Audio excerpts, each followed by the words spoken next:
got so much motherfucking design on right now. Every time, bring it back, make it come out, got 3 whole thoughts, I'm the guap, bitches on my line, and you know. Bismillahirrahmanirrahim. Assalamualaikum warahmatullahi wabarakatuh. Kita masih membahas di dalam buku ini, yang mana buku ini adalah buku Ulumul Hadis ya, dari kalangan Al-Hafiz Siregar. Nah, jadi kita di dalam buku ini terdapat tentang pembahasan Ashabul Wurud. Ashabul Wurud itu artinya sebab penurunannya hadis. Nah, kalau misalnya sebab datangnya sesuatu, karena istilah tersebut itu biasanya dipakai dalam kursus ilmu hadis, maka sebabul wurud itu sendiri itu dapat diartikan sebagai sebab-sebab turunnya hadis. Nah, sebab-sebab turunnya hadis ini atau latar belakangnya hadis, munculnya suatu hadis gitu. Jadi sebabul wurud ini menceritakan latar belakang dari hadis ini sebelum dikeluarkan. Nah, menurut As-Suyuti secara terminologi asbabul wurud itu diartikan sebagai annahu ma yakunu tariqan li tahdidin muradu min al-hadithi min umumi aw khususin aw itlaqu aw taqyidu aw naskhu aw nahwu dzalika. Nah, di sini itu dijelaskan sesuatu yang menjadi metode untuk menentukan suatu hadis yang bersifat umum ataupun khusus, mutlak atau muqayyid, dan sesuatu menentukan ada tindakan nas atau pembatalan dalam suatu hadis. Jadi jika kita lihat di dalam ashabul wurud ini, asbabul wurud ini, jika dilihat secara kritis, sebenarnya definisinya itu ditemukan As-Suyuti lebih mengacu kepada fungsi. Jadi fungsi asbabul wurud itu yaitu untuk menentukan taksis atau mengkhususkan dari materi itu yang umum menjadi yang khusus, jadi membataskan yang mutlak, serta untuk menentukan ada tindakan nas, yang mansuh, nasah mansuh dalam hadis dan lain sebagainya. Jadi ashabul wurud ini sangat penting kita ketahui dalam mengenal hadis-hadisnya Rasulullah. Jadi menurut pengertian dari ashabul wurud itu, menurut Profesor Dr. Said Agil Husin Munawar adalah merumuskan pengertian ashabul wurud itu sebagai ilmu yang menerangkan sebab-sebab Nabi Muhammad SAW itu menuturkan sabdanya itu menjadi hadis. Jadi itu adalah pendapat dari Profesor Dr. Said Agil. Nah, kita lanjut pembahasannya tentang macam-macam ashabul wurud. Nah, macam-macam ashabul wurud ini menurut Imam As-Suyuti itu dapat dikategorikan menjadi tiga macam, yaitu sebabnya itu yang berupa dengan sebab yang berupa dengan ayat Al-Quran, sebab yang berupa hadis itu sendiri, dan sebab yang berupa sesuatu yang dikaitkan dengan para pendengar. Jadi di latar belakangkan di kalangan sahabat. Jadi contoh hadisnya itu seperti al-khasru yaumul jum'ah wajibin ala kulli muhtalim. Jadi mandi pada hari Jumat itu wajib bagi setiap orang baligh. Nah, hadis tersebut itu mempunyai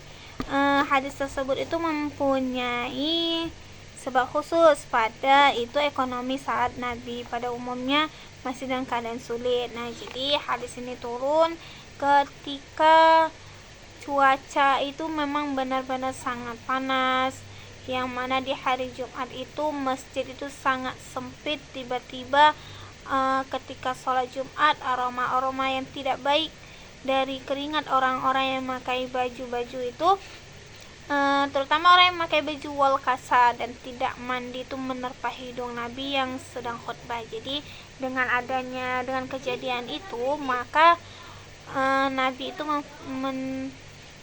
mengeluarkan hadis yang mewajibkan mandi di hari Jumat itu pada keadaan cuaca yang sangat panas.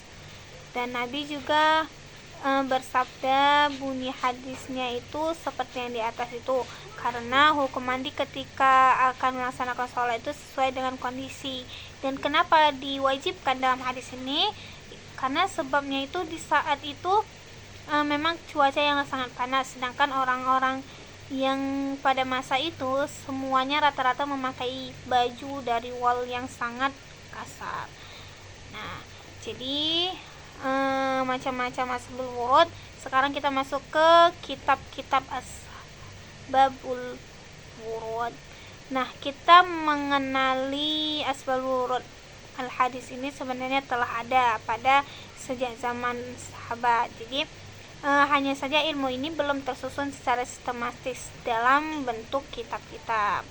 Namun kemudian seiringan waktu berjalan itu ada perkembangan dunia atau keilmuan waktu itu, ilmu asbabul wurud menjadi perkembangan.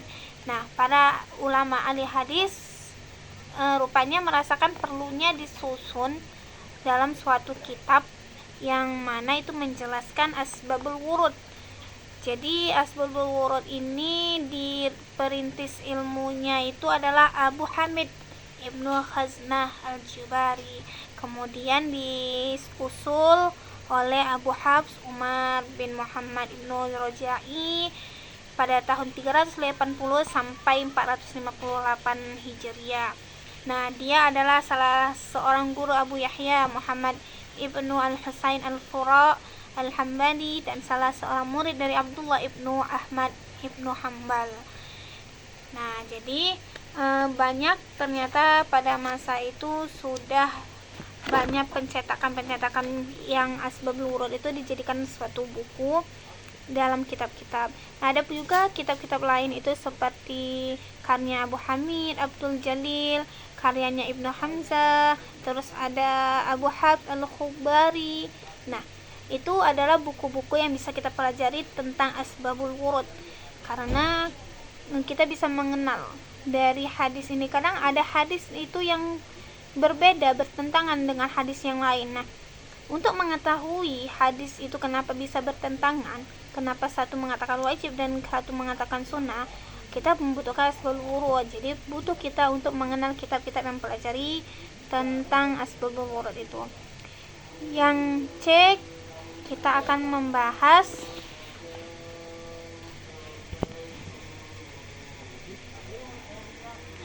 kita akan membahas fungsi hadis terhadap Al-Quran. Nah, fungsi hadis terhadap Al-Quran. Nah, kita lanjut ya, karena tadi azan, jadi kita berhenti sejenak. Nah, kita lanjut tentang fungsi hadis terhadap Al-Quran. Tadi sebelumnya, di video sebelumnya itu kita sudah membahas juga. Tapi di sini asbabul wurudnya terdapat di dalam kitab buku ini, terdapat pembahasannya. Jadi kita lewatkan tentang asbabul wurud yang ini. Nah, kita akan membahas tentang beberapa kitab-kitab tentang fungsi hadis terhadap Al-Quran. Ada namanya Al-Bayan At-Taqrir, itu disebutkan dengan Bayan At-Ta'kid dan Al-Bayan Al-Istinbat, yang artinya ialah menetapkan dan memperkuat apa yang telah diterangkan di dalam Al-Quran. Terus ada namanya Al-Bayan At-Tafsir, yang menjelaskan tentang qiyas, hulud, dan ayat-ayat Al-Quran tentang masalah-masalah yang bersifat mujmal. Nah, ada dia